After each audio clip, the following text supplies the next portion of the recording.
recording. Okay, so we're here this morning with our second staff interview with Andrea Wehrley. Andrea, what do you do here at JFCS? What don't I do? My primary job duty, I spend about 50% of my time doing vocational assessments for state referrals, and these are usually clients with disabilities. And what I do is I meet with the client, do an intake interview to get some background information, and then I have also the referral information from the counselor, and then I do some testing and I formulate kind of a career plan for these individuals and kind of some goals for them and their counselor to work on. That's about 50% of the time. I also work with our mature worker population.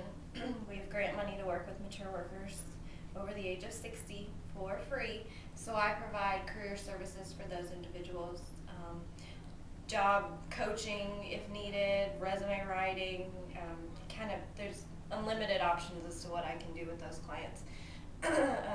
I've taught some people how to set up email accounts. I had to teach one woman how to even turn on a computer, so it just kind of depends on what the needs are. I also run the Job Seekers Resource Group, which is a 6-week cycle of job workshops basically, and it's led by a former human resources manager. I kind of do the setup and tear down of that and the registration and kind of the more administrative functions. And then I also fill in for him when he's unavailable. And I do the employability training for our home health care program. Individuals that are coming through for home health care training, I meet with them and we go over soft skills like customer service, attendance, appearance, and then we also talk a little bit about resume writing, job search, and those kind of things. And then I do career counseling for fee-paying clients, and usually those are individual sessions for any number of sessions, whatever the person needs. And we usually discuss things like career planning, goal setting, resume writing, job search, networking.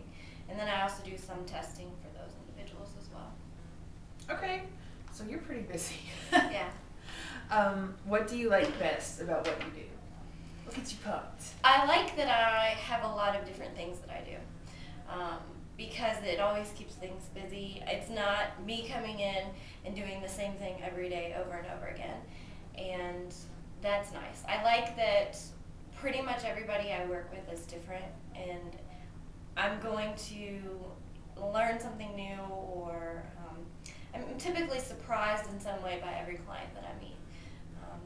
Some of them are inspirational, some of them are just unique, their situation's unique. So I like the variety, just in general, the overall variety. It's pretty much what my job is too. It's always something new. I like it though. Do you have a memorable experience with one of your variety clients? I mean, I have a lot, I guess, of memorable. There's nothing that is like, wow, this was the craziest thing that has ever happened and could ever happen, and I might as well throw in the towel. I did have one client who came in for full testing, which is 10 to 12 hours of testing and then follow-up career counseling sessions. And he had originally come to me because he was trying to decide between being a mechanic or going into some kind of religious-based career. Okay. And he wanted some clarification on which route he should go because they were completely different avenues. And after he did the testing, everything, like absolutely everything he did, all of his interest assessments, all of his personality tests, came back architect. And it was something that he had never even considered as a possibility, never thought about it at all. So it was just interesting that was the result that kind of So what do you know what he went with? I think the last I talked to him, he was looking into schools specializing in architecture. So it was something he just never thought about. Mm-hmm. Wow. What should a first-time client of yours expect when they visit? When they walk through the door, they've never been here before.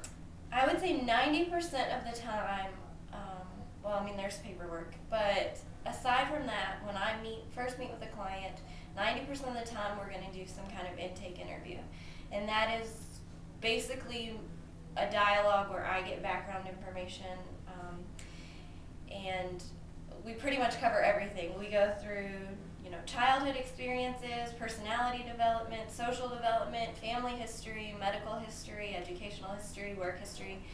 And the reason for that is not because I'm nosy, although it is interesting. I like to have a good sense of where the person is currently, like what's bringing them into the office. And in order to kind of get that complete picture, I have to know where they've come from, and kind of how they've arrived at where they are, their decision making, their motivations, interpersonal skills. I mean, all that stuff comes into play. And it really benefits the client to provide as much information as they can, because it really makes the process worthwhile. It gives you a better picture. Mm-hmm. How has the interdisciplinary approach to counseling helped your clients? Well, it's interesting because I would say realistically, at least 30% of my referrals are from other people and other divisions within the agency. So it's obviously a benefit to them to have so many different facets, because if somebody calls somebody here wanting one kind of service, they may be linked up with several different services that can help them. But in general, I think being able to assist people with multiple areas of their life just makes them, a better, more well-rounded person. I mean, it's okay to focus specifically on careers, but if you're not also working on, personal issues that you have in other areas, then, you're going to be suffering some. So. Okay. We're almost done. Anything else that you would like to say today? No. Okay. Well, I guess we're done. So, see you next week.